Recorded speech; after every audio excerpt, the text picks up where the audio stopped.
നമസ്കാരം കുട്ടികളും, സുഭാഷാണ്. നമ്മളിന്ന് വളരെ ഇമ്പോർട്ടന്റ് ആയിട്ടുള്ള ഒരു ടൈപ്പ് ക്വസ്റ്റ്യൻ ആണ്. ക്വസ്റ്റ്യൻ നിങ്ങൾ വായിച്ച് നോക്കണം.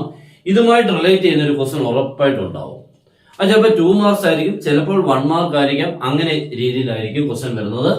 നിങ്ങൾ ഈ ക്വസ്റ്റ്യൻ ഒന്ന് വായിച്ച് നോക്കിക്കേ. A is equal to matrix -2 0 0 0 -2 0 0 0 -2.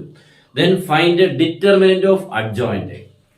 ഈ ഡിറ്റർമിനന്റ് ഓഫ് അഡ്ജോയിന്റ് എന്ന് കാണുമ്പോൾ കുറച്ച് കുട്ടികൾക്ക് അത് ചെയ്യാനുള്ള ഒരു മീൻസ് അതിന്റെ റിസൾട്ട് എന്താണെന്ന് അറിയത്തുള്ളൂ. മറ്റുള്ളവർക്ക് എങ്ങനെയാണ് ചെയ്യേണ്ടതെന്ന് അറിയത്തില്ല. പിന്നെ കുറച്ച് പേർക്ക് കാണും എങ്ങനെയാണെന്ന് അറിയാമോ, ഇതിന്റെ അഡ്ജോയിന്റ് എല്ലാം കണ്ടുപിടിച്ചിട്ട് എന്നിട്ട് അതിനെ എന്ത് കണ്ടുപിടിക്കും, ഡിറ്റർമിനന്റ്. അതൊന്നും അല്ല ഇതിന്റെ കാര്യം, ഇതിനൊരു റിസൾട്ട് ഉണ്ട്. അതുകൊണ്ട് ഞാൻ പറഞ്ഞത് ഉറപ്പായിട്ട് ഇപ്പോഴത്തെ രീതിയിൽ കൂടെ ചോദിച്ചുകൊണ്ടിരിക്കുന്ന ക്വസ്റ്റൻ ആണ്. ഇങ്ങനെയുള്ള ക്വസ്റ്റൻസുകൾ പുതുതായിട്ടുള്ളതും വളരെ രസകരമായിട്ടുള്ള ക്വസ്റ്റൻസുകൾ പഠിച്ചോണം. എന്നെങ്കിൽ മാത്രമേ എക്സാമിന് നല്ല മാർക്കൊക്കെ കിട്ടത്തുള്ളൂ, അല്ലെങ്കിൽ ജസ്റ്റ് പാസ് ആവത്തേ ഉള്ളൂ. ഓക്കെ, അപ്പൊ നമ്മള് നോക്കേണ്ടത് നോക്കിക്കോണേ, ഇതിന്റെ ആദ്യം നമുക്ക് ഡിറ്റർമിനന്റ് ഒന്ന് കണ്ടുപിടിക്കാം അല്ലെ. അപ്പൊ ഇതിന്റെ റിസൾട്ട് ഒന്ന് ഞാൻ എളുപ്പം ഒന്ന് പറയാം. ഡിറ്റർമിനന്റ് ഓഫ് അഡ്ജോയിന്റ് എന്ന് പറഞ്ഞാൽ, ശ്രദ്ധിച്ചിരിക്കണേ, ഡിറ്റർമിനന്റ് ഓഫ് അഡ്ജോയിന്റ് എന്ന് പറഞ്ഞാൽ ഡിറ്റർമിനന്റ് റേസ് ടു n-1 എന്നാണ് ഫോർമുല.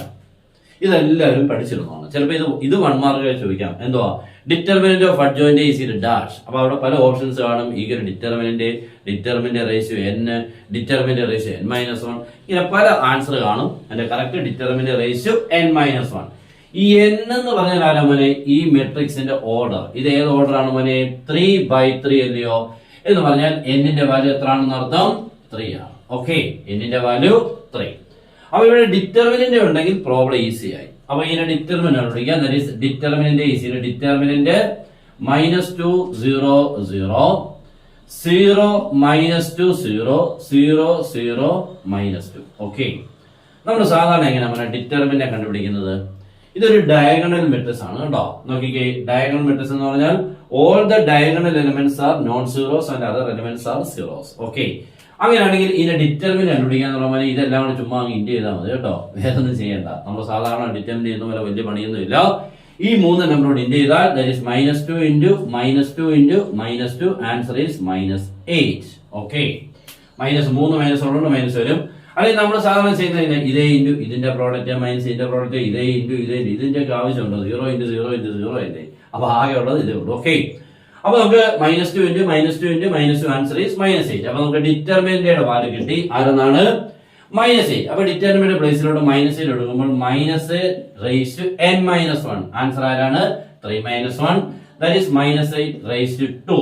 3 - 1 ആൻസർ ഈസ് ആരാണ്, +64 കേട്ടോ. -8ന്റെ സ്ക്വയർ +64 തീർന്നു. ഓക്കെ, ഇങ്ങനെയുള്ള ഒരു റിസൾട്ട് നിങ്ങൾ പഠിച്ചിരിക്കുക. ഇതുമായിട്ട് റിലേറ്റ് ചെയ്യുന്ന പല ക്വസ്റ്റ്യൻസുകളുണ്ട്. അതില് ഒന്നാണിത്. ഓക്കെ, ഇതേപോലുള്ള ക്ലാസ്സുകളൊക്കെ നമ്മളിങ്ങനെ തന്നുകൊണ്ടേയിരിക്കും. കൊച്ചു ചോദ്യങ്ങൾ, വലിയ ക്വസ്റ്റ്യൻസുകളും മീൻസ് അതേപോലെ കൂടുതൽ ക്വസ്റ്റ്യൻസ് അടങ്ങുന്നൊക്കെ ക്ലാസ് വരും. അപ്പൊ നമുക്ക് ഈ കിട്ടുന്ന ക്ലാസ്സുകളും കാര്യങ്ങളും ഒക്കെ നിങ്ങൾ ഇരുന്ന് പഠിച്ചോണം. നോട്ട്ബുക്കിലോട്ട് എഴുതി പഠിക്കുകയാണെങ്കിൽ നന്ന്. ഓക്കെ, എല്ലാവരും മാക്സിമം ഒന്ന് ഷെയർ ചെയ്യാൻ ശ്രമിക്കുക. പിന്നെ ചാനൽ എല്ലാവരും ഒന്ന് ഫോളോ ചെയ്തേക്കണം. നിങ്ങൾക്ക് വേണ്ട ക്ലാസ്സുകൾ up to your exam day അന്ന് വരെ നമ്മുടെ ക്ലാസ് കിട്ടിക്കൊണ്ടിരിക്കും. ഈ എക്സാമിന് വരുന്ന ക്വസ്റ്റ്യൻസുകളും ആൻസറും കൂടി. ഓക്കെ, അപ്പൊ എല്ലാവർക്കും ബെസ്റ്റ് വിഷസ്. Good bye.